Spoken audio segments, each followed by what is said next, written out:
Masih bersama saya Anggreni Dian Kurniawati dari Fakultas Bisnis dan Ekonomika Universitas Atmajaya Yogyakarta.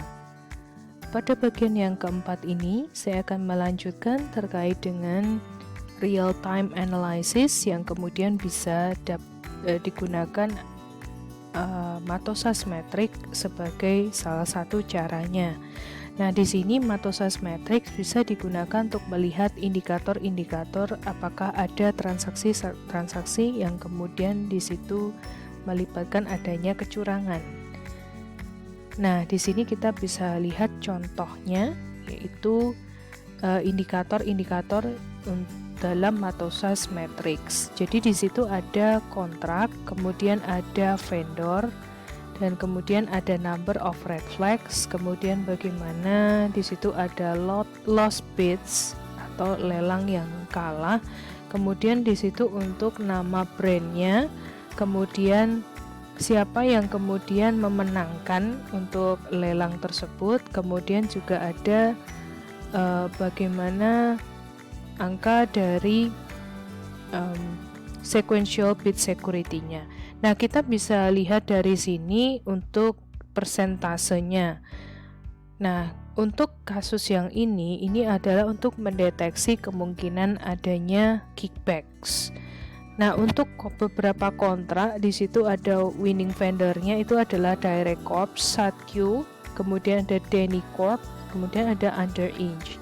Kita bisa lihat di sini bahwa untuk number of red flags-nya untuk Direct Corp dan Denny Corp itu hanya satu, sedangkan untuk yang Satq dan yang Under Inch itu lebih banyak, terutama untuk yang Under Inch karena dia ada 3 red flags. Nah, kalau kita lihat di situ untuk peluang lost bids-nya mereka sama-sama 0%. Tetapi kita bisa lihat di sini ternyata untuk brand names-nya untuk yang paling bagus itu adalah Denny Corp. Kemudian yang kedua dan ketiga adalah Direct Corp dan Under Inch. Kemudian yang ketiga adalah Satq. Nah, Satq itu merupakan yang paling jelek kalau dilihat dari brand names-nya. Kemudian kalau kita lihat siapa yang memenangkan tendernya ini, yaitu 100% adalah Under Inch. Nah, di sini sangat mencurigakan. Karena kalau dilihat dari brand names-nya, memang di sini kita bisa lihat Under Inch itu adalah nomor 2. Dia lebih bagus dibandingkan dengan Satq. Tetapi Denny Corp yang dia memiliki brand names yang lebih besar, kenapa dia tidak bisa memenangkan tender tersebut? Nah, inilah yang kemudian menimbulkan adanya kecurigaan. Sekarang kita lihat dari sequential bid security number-nya. Ternyata di sini untuk yang Satq dengan yang Under Inch itu ada 100%. Padahal kita lihat di sini tadi sekali lagi untuk brand names-nya bahkan Satq itu paling kecil dibandingkan dengan yang lainnya. Nah, inilah yang kemudian bisa menimbulkan kecurigaan yang ada. Dan inilah indikator-indikator yang bisa kita lihat dari Matosas Matrix yang ada.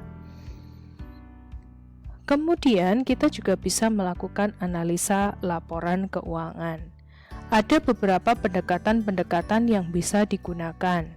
Yang pertama adalah membandingkan saldo akun dari satu periode dengan periode lainnya. Kita lihat misalnya dari akun pembelian. Nah, di sini untuk pembelian itu ada peningkatan atau penurunan yang signifikan tidak di dalam akun pembelian tersebut. Kemudian menghitung rasio-rasio kunci dan membandingkannya dari periode ke periode. Bagaimana tingkat payable turnover-nya? Bagaimana tingkat dari receivable turnover-nya? Nah, ini merupakan rasio-rasio kunci yang kita bisa lihat. Kemudian membuat analisa vertikal atau juga bisa membuat analisa horizontal. Nah, apa yang dimaksud dengan analisa vertikal dan analisa horizontal akan saya jelaskan di belakang. Yang pertama adalah beberapa common ratio yang biasa digunakan di dalam perusahaan, yaitu ada current ratio, ada quick ratio atau acid test, kemudian ada account receivable turnover, ada days in receivable, ada receivable percentage, bad debt percentage, inventory turnover, days in inventory, cost of goods sold percentage, ada inventory percentage, ada property, plant and equipment turnover, PPE percentage, sales return percentage, debt to equity or leverage, ada debt percentage, profit margin, earning per share. Tentunya kalian sudah tahu common ratio ini sering kali digunakan di dalam melakukan prosedur analitis pada audit laporan keuangan dari nomor 1 sampai 17 ini. Dan dari rasio-rasio ini kita juga bisa melihat atau menduga sementara apakah kemudian ada kecurangan berdasarkan dari hasil rasio ini. Kita bisa lihat apakah angkanya wajar atau tidak wajar. Tetapi tidak sampai dengan common ratio ini saja. Kita juga bisa perjelas itu dengan menggunakan analisa horizontal dan vertikal.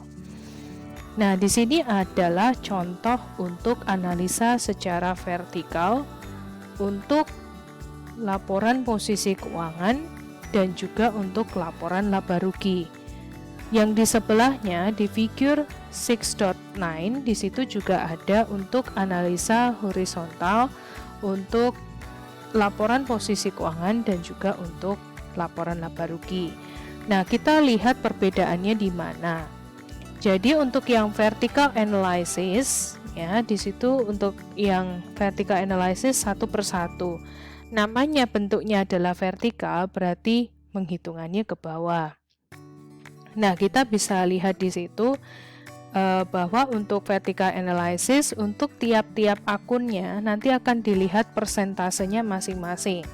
Jadi misalnya di 2008 dicari terlebih dahulu total asetnya berapa. Nah, kemudian kita lihat dari komponen aset tersebut yang paling banyak di mana.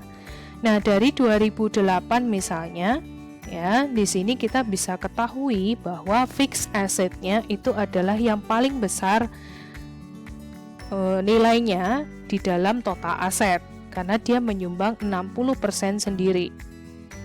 Kemudian kita lihat lagi di total liabilities and equity. Nah, di sini kita bisa lihat retain earning-nya 18%. Kemudian kita juga bisa melihat bahwa common stock itu adalah yang paling besar di situ terkait dengan equity. Ya, 50%. Sedangkan untuk liabilitasnya kita bisa lihat dari account payable, mortgage payable dan bond payable. Untuk yang paling besar di situ adalah untuk yang bond payables. Jadi di sini perusahaan dia memiliki bond payables sebanyak 20% dari total liabilitas dan ekuitas yang dia miliki. Kemudian yang kedua dari segi ekuitas dia memiliki common stock yang banyak. Nah, kita akan lihat di tahun 2007 dari data yang lalu. Ya, apakah kemudian wajar atau tidak persentase semacam ini? Di 2007 untuk total asetnya itu adalah 1 juta. Sehingga ada pengurangan di situ untuk 2008 karena di situ ada $200.000 yang berkurang ya untuk asetnya. Nah, kalau kita lihat di situ untuk persentasenya juga masih besar di fixed asetnya dan berkurang 5% dibandingkan dengan tahun 2007. Sedangkan untuk yang liabilities-nya di situ hampir sama, hanya saja account payable-nya dulu 7%, sekarang menjadi 2%. Sedangkan untuk common stock-nya dulu punya 40 saja, sekarang memiliki 50%. Sehingga di situ untuk return earnings-nya juga lebih besar dibandingkan dengan 2008. Nah, ini bagaimana kita melakukan analisa vertikal untuk balance sheet-nya.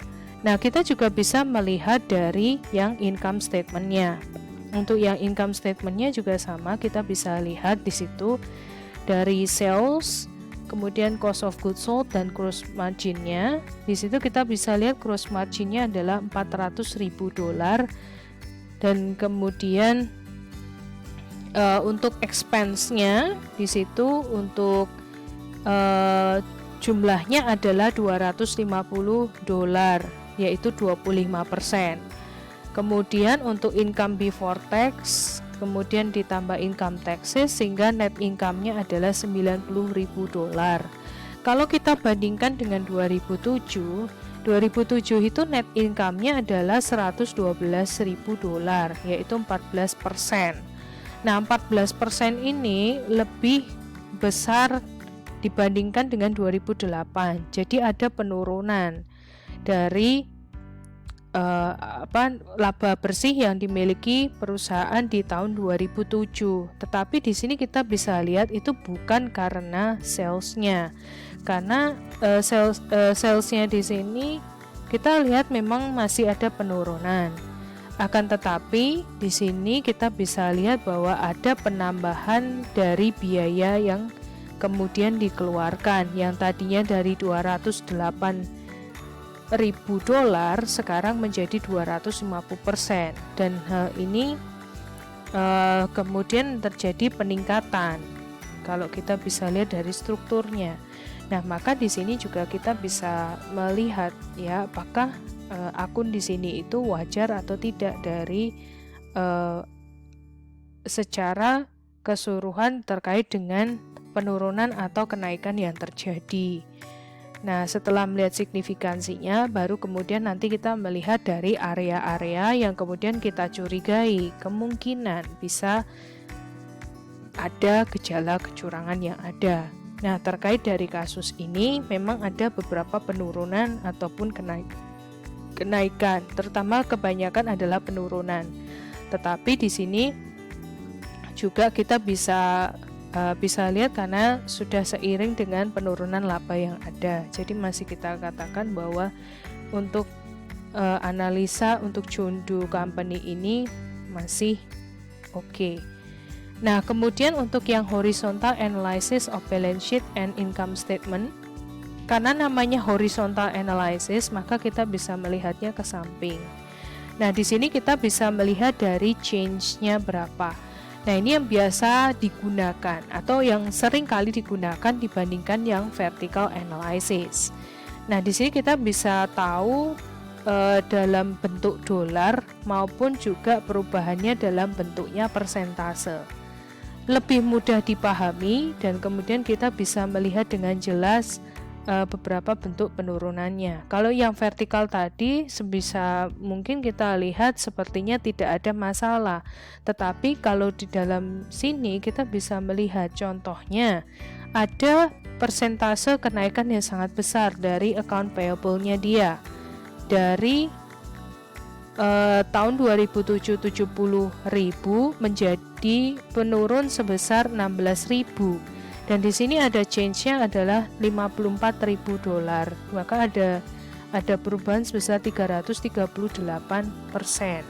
Nah, ini yang kemudian menyebabkan adanya kecurigaan. Ada nggak ya kecurangan di sini atau hanya sekedar salah saji material? Ini perlu untuk dibuktikan lebih lanjut. Kemudian di sini juga kalau kita lihat dari income statement-nya, kita bisa melihat bahwa tadi kita sudah melihat dengan jelas bahwa tahun 2007 hingga 2008 itu untuk net sales-nya adalah mengalami kenaikan. Tetapi kemudian untuk net income-nya di sini ya untuk tahun 2007 itu malah lebih kecil, lebih besar dibandingkan dengan 2008. Pada 2008 net sales-nya lebih besar. Nah, maka di sini kita bisa lihat adanya keraguan gitu ya terhadap beberapa hal, misalnya adanya kenaikan dari cost of goods sold yang kalau kita lihat adalah change-nya adalah 50%. Sedangkan kalau untuk yang biaya lainnya ya di sini ada penambahan ya sebesar 20% ya dari tahun lalu. Kemudian juga untuk income taxes-nya tentu saja meningkat seiring dengan bertambahnya penjualan yang ada. Nah, maka di sini ada 25%. Nah, kita bisa melihat bahwa dari akun-akun yang kemudian terlalu besar kenaikan atau penurunannya ini dengan lebih jelas dengan menggunakan horizontal analysis. Sehingga kita bisa lebih curiga atau bisa lebih mendeteksi kemungkinan adanya salah saji material maupun juga kemungkinan kecurangan dari analisis horizontal yang ini.